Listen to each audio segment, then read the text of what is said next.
Omulabi omulungi alaba Star TV munyenye gwanga kwaneza program gwe wa mutima nange Nalmas Margaret Bulamba ebeera buli lwakutaano sawe mu kitundu. Program ene tunulira nnyo kukyusa mbeera z'abantu n'olwaleero twegattibwako omuyimbi wa gospel.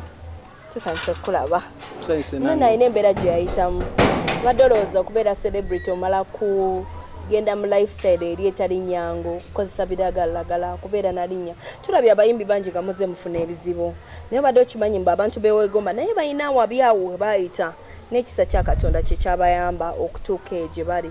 Gwe abadde abeegomba njagala oyigire ku mboozi yaabwe nkakasa programu eneggwerako ojja kuba okyusiza obulamu bwo ojja kuba okyuse ku mboozi gye banaakuwa ebigambo bye banakuzzaamu gwe abadde aweddemu essuubi ke kaseero ddemu essuubi. Tusanise kulaba sewo nsanyuse nnyo kusanga nsaba obuze ku bantu beeyanjulire abalabi ba Star TV amanya bamutale Vixon nsanyuse nnyo okubeera mu kifo kino nsanyuse nnyo okubeera ku programu eno ennungi bweti ezzaamu abantu amaanyi yani baza mukama olunaku lwaleero kubanga era yalukoze era kituufu mukama yateekateeka.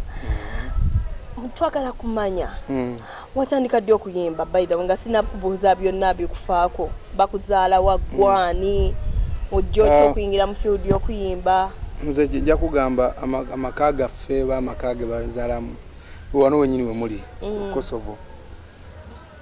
Natandika okuyimba nga ni mwana muto nnyo natandika okuyimba nga nyina emyaka 13. My God, buli obati ga 13. Ndiya navewa. Church. Oli serious? Nasatandikira ate mu church. Nze natandikira mu studio. Nali mwana muto nenjoyininga street nga nyina emyaka 10. Kati enjoyininga streets nakolanga ebintu bingi streets ezo mu Kosovo muno. Nakolanga ebintu bingi ng'omwana omuto atayina akukwatako. Yes, you understand. So nakola ebintu bingi nga nkula. I wanted to discover myself. Natundako enjaga natambuza nakubako amatafaali mu kirombe mwennyini wano wetuli wali emabega wali. Natundako mbisigo enjuki natundako n'amazzi mu kibuga omwo. Ebyo byonna wabikola ng'oyagala kwebezaawo okufuna kasente. Yanga njagala kufuna kyakulya era nenkolako ne ku pool table. Pool table n'eri awo mu Kosovo awo ekifo kali kyali awo kwa kati kyaliwo. So nga nkolanga pool attendant kati lumu enjala yagenda n'ennuma nnyo. Nali manyi okusula wansi wa pool ng'enkuba bw'etonnya. Kati lumu enkuba bwe yatonnya ennyo n'ensula wansi wa pool wansi wa pool mukama wange n'ajja n'asanga pool ate etobye. Nakwata kitente ekyabika pool table n'enkyebika. So nanyiga nnyo nangoba bwangoba n'embeerawo nga sirina kyakola. So I took like 3 days nothing to eat. Nenga nkoze ntya nezijukira nti lumu nali mpita ku church. Nendaba omuyimbi ng'ayimba ne bamufuuwa. Nenga mbo wayikanziruke ina sande nenga kangende nonye awali church wonna nyimbe mbasabe nyimbe banzine obankube sama bampe ekyokulya. Ekitekeza gwe bana abalokole betuwulira abajja mu kanisa sirwa kuba kulokoka naye ng'olina kigendera kikuleese. Yes, nalinze ngeze mu church ngeze funa sente. Ngeze funa kyakulya oba mmere oba kikyona kibampa. Kati bwengenda waliwo ekifo bakita kifudu awo Mengo waliyo concert eyaba gospel artists babugembe bavudde abasajja abamaanyi abo. Kati bwengendayo nensanga MC ne mugamba bali nya kuyimba. Nangamba ogenda kuyimba. Nemugamba impa opportunity kyona kyona ekijja. Nangamba musampolinga mu byokuyimba nga simanyi nti manyi okuyimba. Musampolinga mu ngendo labi munyumidde. Nimuga wayi nza ka sticking ku kyokuyimba. Kati mbandi awo ne ko MC najja omulala gwe yali akola naye. Ko MC naye nagana nyimbiramu nange ne munaine muyimbiramu. Nemampa platform nenyimba. Nali swana kujukia kinayimbi backstage. Bwenduwa ku stage nenyimba kinayimba awo. Abantu bafuwa sente pale zinalimu nali ya kachi. Anachasomera ku St Joseph Mapera. Yali ya kachi nga ya primary. Ni bamfuwa sente sauza zonna zijula sente. Era njagala kuzaayo mabega. Otulaze emyaka 13 watandika obulamu obwo pampana. Tewalina bazadde bo wadukayo budde. Nadduka wakanga emyaka 10. Tebafayo bazadde bo kunoonya bafayo nenga baite basobola kunfuna okitegeera nali muvubuka wa fujjo nnyo nali mwana fujjo nene emigo gye bankubange bakajja singa kusindikiriza okuva waka kwegamba bakulaga nga obukambwe bungi. Yes. Mu bukambwe obwo gwe nolowooza bakutulugunya oba kwali bukambwe bulungi oba bwali kutulugunya? I always blame myself ngamba nange nali mwana mubi naye ate era egyo emigo togikuba baana togikuba mwana kwegamba bukambwe bwayitiriza. So nenziruke waka like that kati wemala okuyimba nkulaga engeri gyenzijjamu okuyimba okutandika ebyokuyimba wemala okuyimba nsanga omuyimbi omuyita Christopher Fabulous omu ku basajja abatandika edda dancehall music edda ne Tikita ne bambuuza ne baŋŋamba Kido baali badda kusoma ne baŋŋamba Kido tulindeko zene ndowooza abaserebu bagenda kukola ki kunyongera ssente kati bavaayo ne baŋŋamba ogenda tuyambako twetikireko ebibaawo baali balina ebibaawo baawo ebyo nembaga sigenda byetika ne bansuubiza okunkuba bansuubiza okunkuba ne ŋŋamba waayi okusinga okuwa abaserebrity kaneetika ebintu byabwe nembyetika nenzija nali sinawa kusula ne bambuuza olina okusula negezako balimba nga sagabira no nga nabale basajja bakambwe nene bamala ne bampa okusula ne okubeera mu studio. That's how my career starts. Okuyimba kwange kutandikira sinkana Mark Elvis mukulu wange yafa 2013 nanjagaza nnyo ate ebintu by'okuyimba ng'ayimba bulungi nnyo ate ng'ayimba gospel. Otulazeeko mu mboozi eyo y'emabega eyo gy'obadde otunyumiza watundanga enjaga naye kizibu nnyo okusinziira ku bantu benze njogera nabo enjaga toginywa n'otunda enjaga nga toginywa tugambe nawe wagezaako okozesa ku bidagaalagala ebyo. Nze enjaga naginywa naye ndowooza era enjaga tebwali bulamu bwange kubanga Katonda akujjayo enjaga ndoza naye sigisobola naye nga naginywanga just okufiiringa in place nekirala n'okukola ebintu n'amaanyi naye nga bya bulimba. Batutegeeza mbu buli wonywa enjaga nze nga bwe ndaba n'abantu benzija interviewing abamu baali bakozesa ebiragalalagala batugamba bw'onywa enjaga omu yaŋŋamba nze nanywa enjaga ku kyalo ekyamuleetera ogivaako yalaba abantu ebitooke yabirabanga abayekera abajja n'abisalasala gwe wagikusanga kubanga erina obubi bwayo. Nze enjaga kati kwegamba okuba nali mukala ebintu bingi ze nali nkuba n'ebikondo kati ng'enjaga ennimba nti nyina amaanyi okitegeera nanywa enjaga yange nze nemmanya wano ngenda tewali agenda kunyimirira mu kikondo okitegeera so enjaga bulimba bwereere era buli muvubuka ali eyo ng'onywa enjaga ngoloza erina kyeyina tewali kyeyina wabula eri mukwononera budde bwo n'ekirala eri mu kuaffectinga because ogenda laba ebintu ebisoboka nga tebisoboka oyagala okujja oyagala okuyita mu kisenge nga tosobola kuyitamu omuntu ogenda kukuba ogwasi so buli muvubuka ali eyo ng'okozesa enjaga nkimanyi buli kimu kibaawo for a reason but that is not your life. You're going to end up affecting your life, affecting your lungs, a lot of things.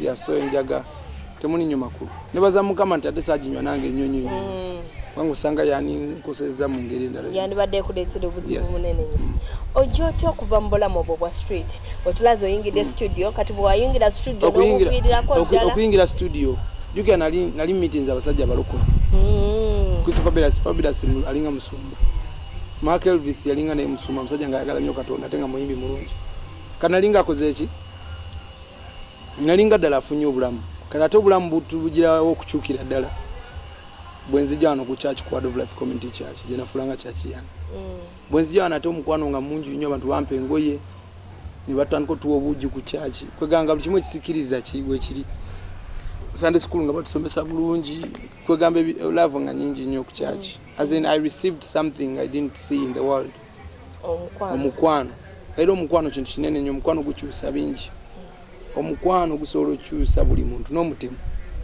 omuntu kasita omulaga omukwano at times abantu bakola ebintu just they feel like no we are not loved at the end of the day so nasalawo nakola ebintu ebyekitemu nasalawo nabba abantu era njagenda eruzira ati wali agenda kujja kundabako njavaayo all that's why people end up doing a lot of stuff naye singa omuntu alagibwa omukwano a lot of things can change yakyobola banze I do a lot of things here in Kosovo bingi nnyo so most of my time mbeera muno mu ghetto nga mbeera n'abayaayi nga balaba omubanda banokuna nga banywa akayaga ne bakakweka I don't like I can fight them because sibasobola lwaki bakakweka kubanga baba bampa ekitiibwa okitegeera nekirabagala omusajja wabazze eddala Livingstone najja nabeera naffe ali lwaki tukola bitamusanyusa like that many people have changed here. Oyina abantu bokyusizako bokutteko n'obayamba abo gye wagwangaaliranga eri mu base tuzita base n'ogenda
omwana ekiseera kye. It's just you to wait for your time. Ate time bwetuuka nobody can fling with it. Eba yiyo kyolina okukola kulindirira. Nze nalindirira okitegeera. Nze mukama abaddewo mpangudde ndoza buli award ya gospel wano mu Uganda. Ne the last 2 years, even last year I won the best East African gospel artist mu East Africa yonna. Emyaka 2. Nekyo singa saalinda okitegeera. Negombanga okutambula. Negoma okutambula eggwanga mawanga ngaza Uganda yanyima passport. Let me say it's the first time by the way nkyogera kyo. Uganda yali yanyima passport. Nenga tuwali atamanyi ku internal affairs. Ngolumu ngenda balina mukusomako mawuli. Nembaga that's me nenga yes. But you are not qualified to get a passport. A Ugandan passport. No, I'm not a Ugandan citizen. Kwa bintu byonna bivaawo. Neka tunaine yes. Tatekawo. Nenze bwe nkubuli engeri nafuna passport yange because they had sent me to go. They denounced me. Can you imagine? Ngene mu nsenda le denouncing. Just I know what the Neka national ID card. You get?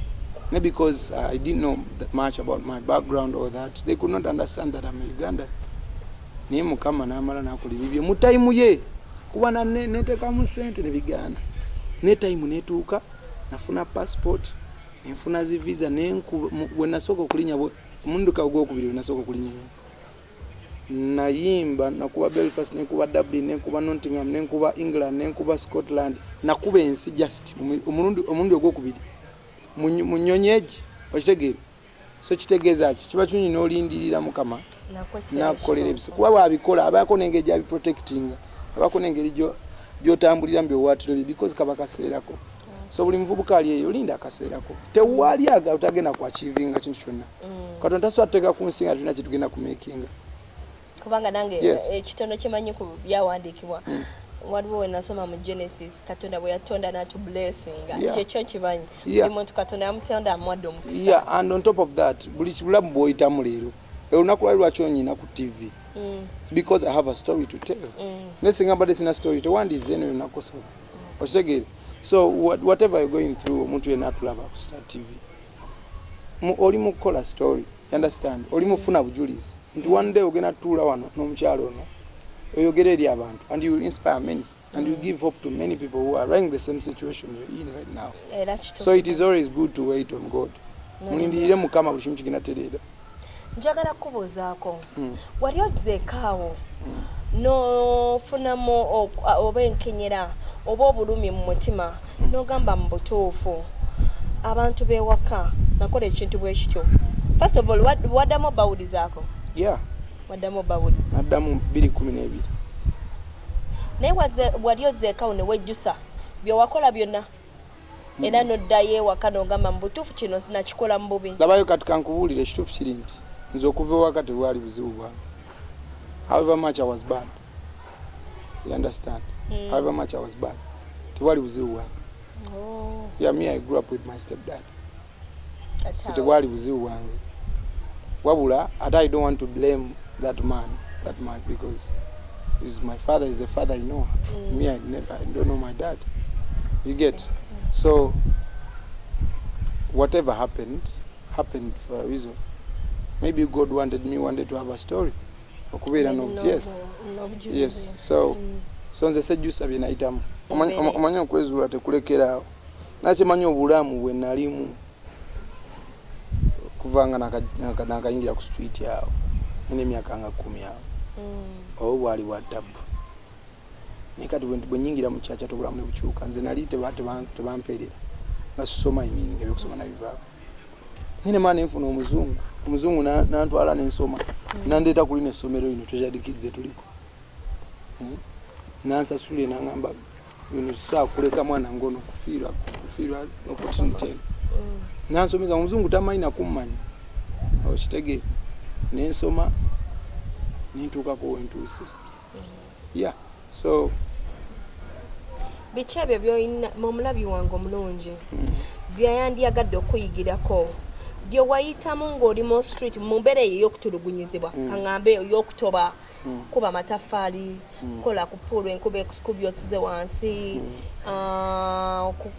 byonna byewakola ebyo byonna ebitali byangu omulabi wange omulungi byagala okuyigirako ebyo ebyakunyigiriza naye munange mukama nabikyusa ddala biki ebyo ddala byogamba mu butuufu gwali eyo wandibadde oyagala kukola kino naye tokikola kubanga okusinziira ku nze yakiyitamu tekiyitikamu ate nze poliisi yankubanganya emiggo lwa bintu ebyo byakubeera mu byokulwana oba kubeera kumpi n'abalwana sooka ddala wali muntu wakwagala fujjo kulwana anti ira kwebezaawo kati ffe tutwabeeranga bweti nga bwolaba bano abavubuka abato bano baliwo bakifeesi biki ebyo kati nze batusindikanga ne baŋŋamba nze byaffe tebyali ebyo bakifeesi kifeesi baze nabo baganga zaabwe mukama era bambi ababi bajjemu nga bukyali ate banafiirwa bulamu bwabwe kubanza emikwano gyange mingi nnyo bagittanga ndaba abamu babookyanga babookyanga ne bwogenda mu story yange yes ne bwogenda mu story yange ku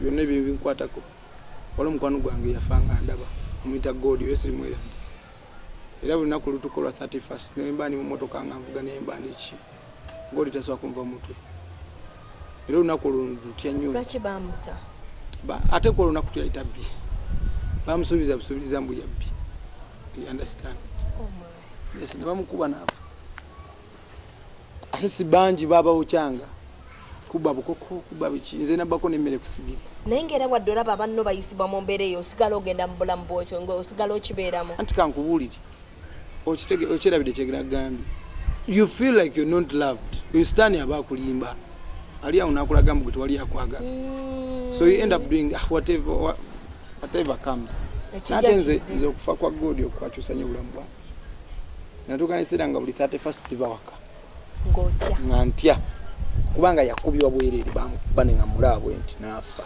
obwongo ne buyiga so kati ebintu nabyo bingi nnyo ate nze n'ebintu y'okulwanalwana ebyo bintu byali bibi nnyo a lot of challenges nze nalisi abantu bali tebanzikiririzaamu nga buli omu anzalawa mwe kubeera nga bagamba gwe bona ali kasajja katono nnyo nanga gwe tolina kyosobola kukola toyina you get that life okitegeera naye nga tebiri mu makulu gwe weekosa nga bwe mbadde nkubuuziza omulabi wange omulungi agala kuyigirako embeera eyo gye wayitamu etali nnyangu ate ayagala obipulaninga obikola ddala omubuulire nga kiva mu ggwe ow'erinnya omanyikibwa mu butuufu mbadde ngezaako okwagala okudda ku street naye bulamu obwo si bwangu okusinziira ku bigambo by'omwami oli eyaliwo sijja kikola bw'oba ng'oli ku street nga gy'obeera naye ng'olina omanyi bazadde we bali ngaomanyi bonna abooluganda buno tekiswaza kudda ewaka n'oweetonda because n'obulamu bw'olimu si bulungi kyekisookera ddala obulamu bw'olimu si bulungi wadde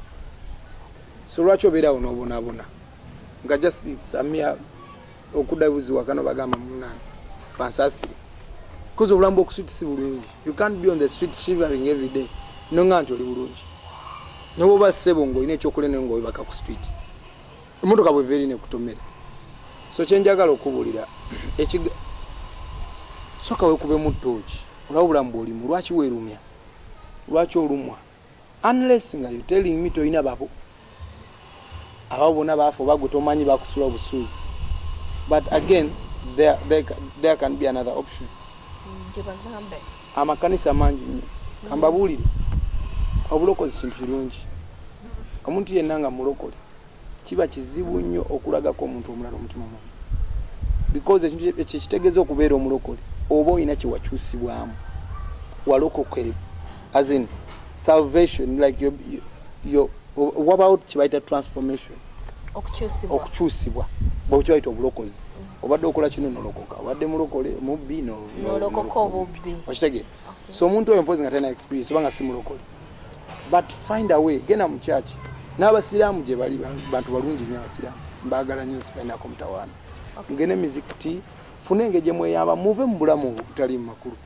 omuntu yenna bw'ojja n'omu-explainingira story tasobola kukuuma wakusula kati nze nyina omuvubuka gwe mbeera naye yali mubakifeesi mukama yamukyusa yawulizanga music wange ng'ali mu kkomera amuyita Kivolex era omuyimbi w'amaanyi mu gospel okitegeera ate nga tukyalaba ebirungi bingi ebigenda omubaako mbeera naye waka yakyuka completely asaba asiiba ayimbira mukama so anything gwe kikyawe ebiwantu obanga mubulamu bw'ensi bw'obanga oyagala okudda ku ddala eddala olina kukyawa kuli oliko sekyo olina kukyawa eyo embeera gy'olimu bw'okyawa okubeera ku booda ojja gula emmotoka okitegeera bw'okyawa enfuufu wano mu Kosovo ojja kusenka ogendewa ekkololo so kati gwe kibeera ku ggwe lemi opunzize mu bulungi ekitegedde bulungi nnyo omulabi wange omulungi ayagala kuwuliza bigambo bibiri ebiva mu ggwe byanakujjukirirako ne bw'oba ovudde mu nsi bye baligamba bino twabiwulira mu era byakyusa obulamu bwaffe bigambo kiddala ebyo byolina okugamba omulabi wange nganze Levikson ngenda kugamba omulabi alaba nze nganze Levikson njagala Katonda okuyita mu kwagala abantu mpeereza Katonda okuyita mu kuweereza abantu kubanga twaliwo ngenda sanga Katonda muweereza so obulamu bwange bwonna nze njagala nnyo abantu tandika ekitongole ne muganda wange Trinity bakita 91 kitegeeza ki we were born in 1992 kati tukola campaigns nyingi tulina Ask for Women tuyamba abakyala tubayigiriza okusoma kukola ebitabo oluzungu then tubayigiriza n'ebintu bya business then nembeera ya bulijjo tuleeta abasomesa ab'amaanyi basula ne boogera nabo n'abayigiriza osobola okubaako abakyala abamu tebalina abasajja abamu bafa obulwadde naye nga balina abaana balina obbalabirira kitegeera kati Ask for Women byetegeeza kane tuba ne back to school buli back to school tugaba ebitabo byonna mujja biraba tugaba ebitabo tugaba set buli kimu ekyetaagisa kusomera omwana atandike essomero okukuma omanyi abaana bangi nnyo tebatandika ssomero bayendinga bagwa n'ebibuuzo kubanga tebatandise in time yes akati yes ne tukola ekyo naye mu eyo under that campaign tulina kintu kye twatandika bakiyita one child fenga ffe tusponsoringa abaana so far tulina abaana betusponsoringa tubasasula school fees naye it's not a big number, they are few okitegeera kati tulina n'ekirala kye tuyita Feeding Kosovo ndoza eri famous ennyo kubanga twatandika it was 2014 Feeding Kosovo. We have been feeding people every Christmas. Why? It's a Christmas yange yasookera Nigeria wabo zenga simanyi bya Christmas naye mama we yangulira ekyokwambala nenywa soda nenywa enkoko ningambe ne Christmas nabanga gwe afokasinze nnyo mu Kosovo newankubadde mu wakulira ate nga ndaba oli international waliyo ebitundu bingi nga bya Islam areas ebitali na bya Islam ghetto ebirala bingi naye nga byetaaga okuyambibwa otuukayo nabo nobakwatizaako sijja gamba muntu kayo but waliwo kyenkola okuba kali nyinza obutageneze nga face but I give in my support nina mikwano gyange mingi egikola nayo charity abamu bakola mu Kisenyi abala bakola mu Katanga bichebi kati they come share ideas wemanga ina muzibu nenkulayo boxes z'ebitabo embawa ne batwalira abaana something like that yinzo kwacho tuseyo yes naye nga ate kirala sagala nnyo njagala nange focusinge ko community yange you know we are the one to be the change we want to see in our community tukulabanga yagala okuyingira ebyobufuzi yagala kwesibako abantu bakolegera nnyo waawe abantu bafunamu kino ekigamba mbu osanga agenda kujja yesibe tukulabe mu 2023 ekyo kyekintu ky'obyobufuzi kyo sikirimu dho abantu bakinsindikirizamu nnyo kubanga ndabo why service nemune si example okuwa service ate wetaaga bukulu naye ekyo kintu kyoyogeddeko bangi era ne Rubaga division on office wano bampitako badiso abagala oba nesimbi okwavubuka oba something like that but that is not something I really feeling amba kuwana amanya oita newakuita Kosovo president newakuita kyonna but ndoza kiba bambi nawe ngeri jofayo yeah so whatever it is God knows mukama yamanyi ne Bobby yenyini yali angamba we naye yine okugira wemva wodda so it is not something chenalabye okubeera bwentu nekibeera munnyo though kyekintu ekyasinze nnyo kiba kyasinze okunteekako wekiti nebosanga twanange Mukama yamanyi buli kimwe yabikoze. Nga tumaliriza mu bigambo bubiri oba busatu. Oyina ebigambo by'oyina ebizaamu essuubi by'oyina otugabanyizaako naffe ne tubifuna n'omulabi waffe abadde aweddemu essuubi ng'amaze okuwulira olugendo lwolwo olutali lwangu Mukama n'akuyamba n'oluvoonoka. Bigambo ki ebyo eby'essuubi? Osobola otuwa ennyiriri mu Bayibuli, osobola otugambayo ekigambo nga kizaamu essuubi. Sinsobola okugamba omuntu yenna alaba obanga towanga bulamu eri Yesu Kristo oluddewo kubanga Yesu yakubona mazima n'obulamu. Then ekintu ekirala obanga oli ngo ine embeera gy'oyitamu teri mbeera ya lubeerera. Do one thing, trust in the Lord. Yes, muleke akole byayagala mu bulamu bwo. Don't help him. Muleke akole ate guno mwaka mulungi nnyo, guno mwaka gwandibadde gwakabi nnyo n'obulamu bw'eri Yesu. Bino 2018 kubanga mwaka gwakuyoyanga buli kyoyo kifuna. Okitegera. So I think twesige nnyo Mukama. Then ekirala, I know many aborters are gonna come your way. Understand? And they will try to abort your dreams. But better ngoli focused. Kati omulabi wange omulungi ng'ayina embeera anyigirizibwa yes weesige Mukama naye nga yandiyagadde ogabanyamu naawe oba alina wakusanga wano e Kosovo oba ajja ku kanisa oba ofuna kyengezako okugamba osobola okujja ku Word of Life Community Church. Then oba talabye gwe wennyini naye batulabye nze waliwo abasumba so okujja n'onya Pastor Brian okweddaabuluza oba n'onya Pastor Deo Mwanje oba n'ojja ojja Kosovo ne bw'osanga mwana yenna n'omubuuza njagala kulaba Levikson era asobola okuleeta wendi. Otumulirayo omuntu njagala kutumira mama wange then ne Levikson Music twakwebaza Mukama twasayininga label twaregisteringa label yaffe kati sa company yatulina abayimbi banyu njagala okwebaza nnyo manager wange Bizimana olw'amaanyi gakoze na buli kimu kyakola akuteese ku level mbutuufu enyimba zo nange mu gospel newe tukola program ya gospel ku Sunday sinza osobola kuba nnyimba 5 ng'olwoterulemu ekitiibwa nkidiza Mukama nyina video empya gyenakolera e UK yakafulu mandoza wikisinga ntono bagiyitawo Zaana saba nnyo nayo nakumukagale muwulize message kama bomusi tweyanza newunyiza okusanga omuvubuka nga gwe nga mulokole ate ngo yagambye Katonda ate ngo oli celebrity oli muyimbi wekumidde mu kigambo ate ngo olina obulamu bwe wayitamu obwo buzzaamu essuubi mbutuufu kinewunyisiza munange bangi nnyo abalokola abavubuka balinga nze.